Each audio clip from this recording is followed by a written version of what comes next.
네, 다양한 국제 뉴스를 깊이 있게 전해드리는 시간. 월드앤 이슈 조비현 세종연구소 연구위원과 오늘 함께하겠습니다. 네, 안녕하십니까? 예.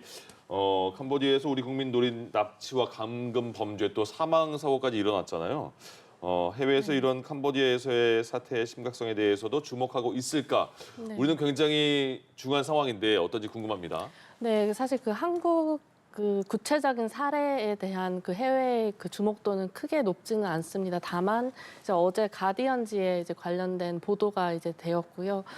이제 한국에 대한 이제 구체적인 게 주목도가 높은 그런 기사들은 없었지만 사실 이 캄보디아 내에 이 사기 관련된 그 납치, 감금, 구금에 대한 이런 내용들은 사실 그 최근에 쭉 보도가 되어 왔습니다. 예를 들어서 그 국제 인권 단체죠. 암네스티가 그 2025년 6월에 거의 한 200여 페이지가 넘는 분량의 보고서를 이제 냈습니다. 그게 내용이 이제 총 한 18개월 동안 조사한 내용을 이제 보도를 한 내용인데요. 거기에 보면은 캄보디아 내에 한 53개 이런 시설들이 이미 있고 갱단이 다 운영을 하고 있고 여기에 이제 희생을 당하는 국민들은 8개 국적, 그러니까 한국만이 아니라 8개 국적에 대한 한 50명 이상의 그 생존자들을 인터뷰한 그런 내용입니다. 그래서 보면은 다 그 수법들이 한국과 마찬가지로 이제 고수익을 미끼로 해서 납치, 구금해서 이제 사기를 하게 하는 그런 상황이 이루어지고 있습니다. 그래서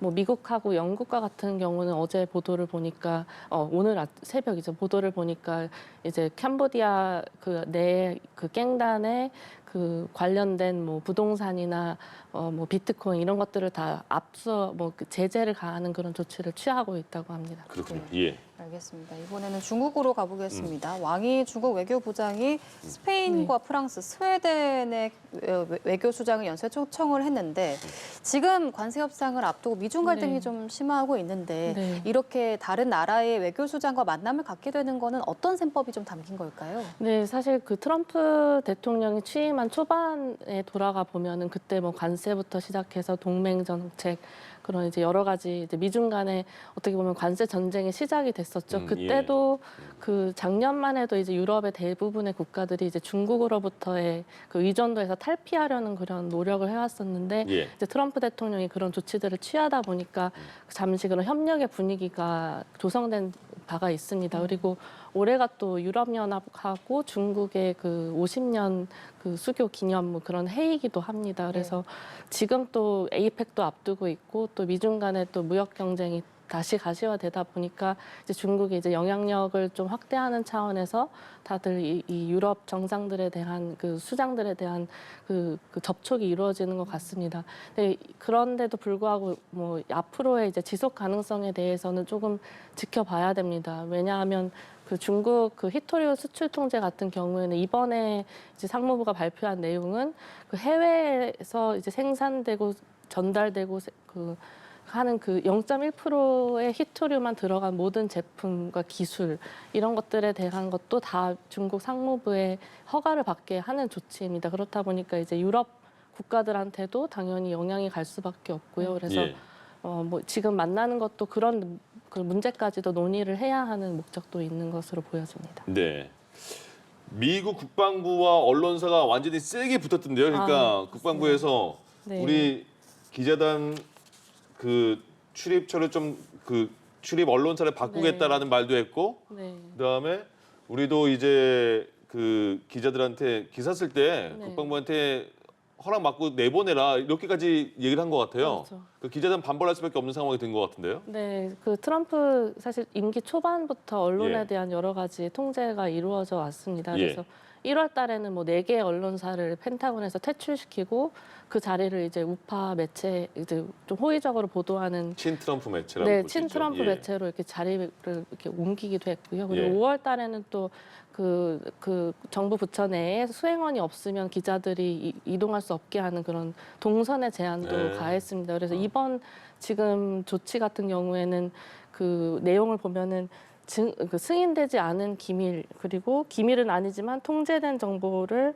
허락 없이 노출하면 그러니까 이 승인을 받지 않고 승인을 받고 이제 보도를 해야 된다는 것이죠. 그러니까 너네 기사 쓸 때 국방부 승인해준 것만 내보내 그렇죠. 이런 거잖아요. 네, 그렇죠. 근데 사실 미국의 그 헌법의 제1조는 언론의 자유를 굉장히 정확하게 명시하고 있습니다. 예. 그래서 저희가 아는 미국은 이제 언론의 자유, 표현의 자유 여기에서 이제 미국의 뭐 인권 그런 게 다 출발이 되고 자유 경쟁, 시장, 사상 뭐 이런 것까지 다 이어지는 건데 예. 사실 이런 조치들에 대한 부분이어서 이제 언론의 상당한 반발이 지금 일어나고 있는 상황입니다. 그러니까 조금 전에 저희도 보여드렸는데, 근데 네. 그 국방부 장관이 피트 헤그세스잖아요. 그렇죠. 폭스뉴스 앵커였잖아요, 출신이. 그렇죠. 예. 근데 그렇게 기자단이 우리 그렇게 너네 허락받고 기사 쓰라는 거에 도장 안 찍을 거야.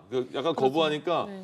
피트 헤그세스가 저 손 보세요. 이모티콘인데 손 있고 옆에 두 개 이렇게 딴딴딴딴한 게 손 흔드는 거잖아요. 맞아요. 그러니까 바이바이 잘 가 이런 거 아니에요. 잘 예. 가라. 네. 기자단이 너한 그 협력 안 하겠습니다 했더니 그럼 잘 가. 네. 가. 네.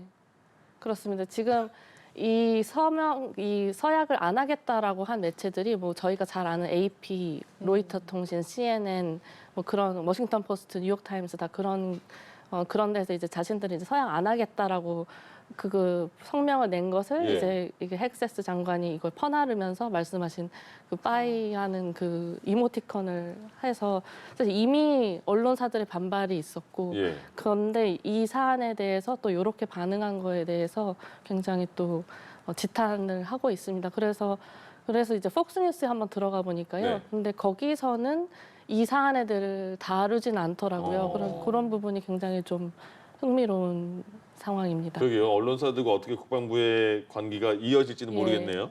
그렇습니다. 알겠습니다.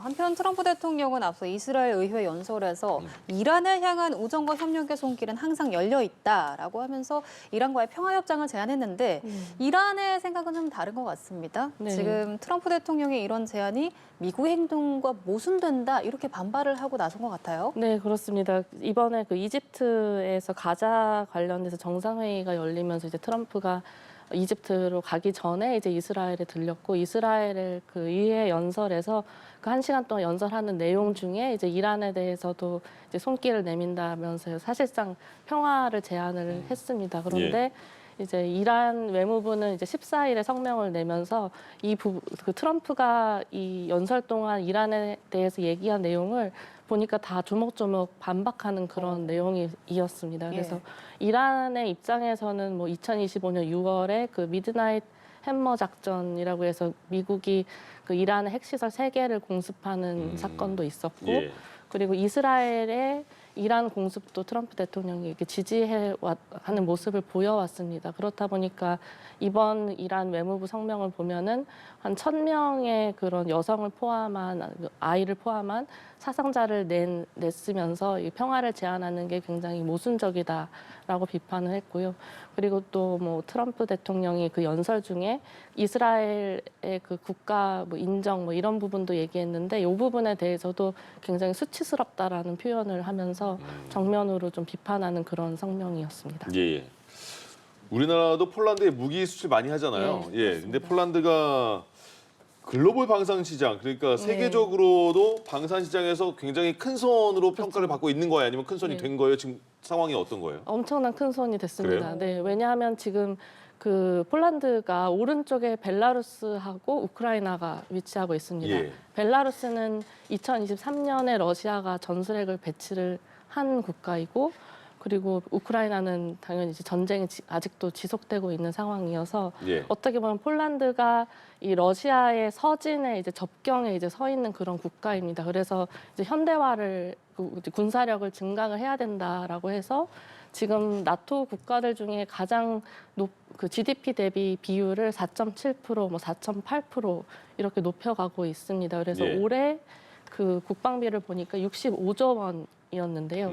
저희 나라가 내년도 저희도 이번에 많이 늘린 건데 네. 그 내년도가 그 66조 원이 됩니다. 그렇다 보니까 이제 폴란드가 당연히 큰 손이 된 게 맞고요. 예. 그리고 그 돈을 다 이제 뭐 한국의 K2 전차, K9 자주포 대포, 뭐 천무, 여러 가지 한국의 그 FA 공격기 이런 것도 다 사고 FA-50 공격기도 사고 있기 예. 때문에 어떻게 보면 한국하고의 협력을 기반으로 해서 폴란드가 지금 동유럽에서의 가장 많은 기동 전력과 화력을 갖춘 국가로 지금 자리매김을 하고 있습니다. 예. 예.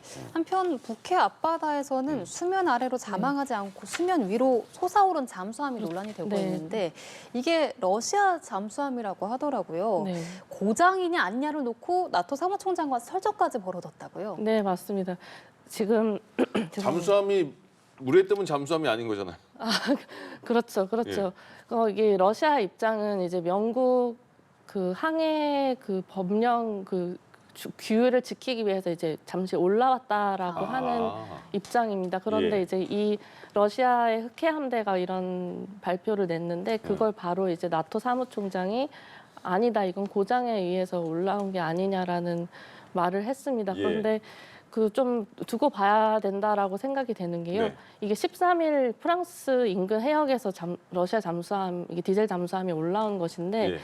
이 지금 13일 기점으로 해서 한 2주 동안 나토의 그 스테드패스트 눈이라는 핵 억지 훈련이 지금 시작이 됐습니다. 예. 그게 이제 나토에 배치된 미국의 전술핵을 이제 나토 동맹국들이 이제 운반하는 그런 훈련을 하는 것인데 13일에 이 디젤 잠수함이 뜬 것인데요. 이 러시아의 디젤 잠수함 같은 경우는 핵을 탑재할 수 있고 뭐 디젤이긴 하지만 그래도 한 45일 최대 잠항 기간이 있는 그런 전력이어서 예. 이게 뭐 그 스테드패스트 눈을 보러 왔다가 뭐 고장이 나서 올라왔을 수도 있고 예. 아니면은 이 뭐 자기가 여기서 보고 있다라는 걸 보여주기 위해서 올라왔던 걸 수도 있고 예. 그래서 좀 열어두고 봐야 되지 않을까 그러네요. 싶습니다. 단순한 해석은 안 되네요. 예. 예.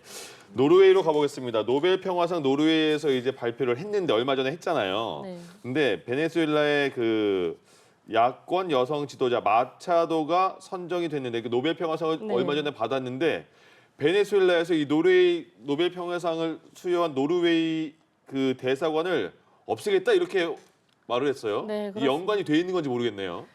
지금 여러 가지 지금 추측들이 되고 있습니다. 그래서 예. 그 베네수엘라 대통령이 이 대사관을 폐쇄하겠다고 발표하면서 이게 뭐 외교 자신들의 자원의 이 재배분을 위해서 잠시 뭐 폐쇄하는 것이다라고 얘기는 했습니다. 그런데 예. 지금 뭐 여러 가지 보도들을 보게 되면 이 노르웨이에 대한 이런 보복 조치가 그 전에도 있었던 것이 사실입니다. 예를 들어서 중국 같은 경우에는 2010년이었죠. 그때 반정부 민주화 운동을 했던 그 중국의 류샤오보가 노벨 평화상을 받았는데 그때 이제 중국이 그 연어 수입을 금지하고 그리고 예. 노르웨이하고 한 6년 정도 단절을 했었습니다. 예. 그래서 지금 뭐 이 사건, 이 상황을 두고 뭐 앞으로 트럼프가 어떻게 할 것인가에 대한 보도도 많이 이루어지고 있더라고요. 네. 뭐 트럼프 대통령이 아시다시피 평화상?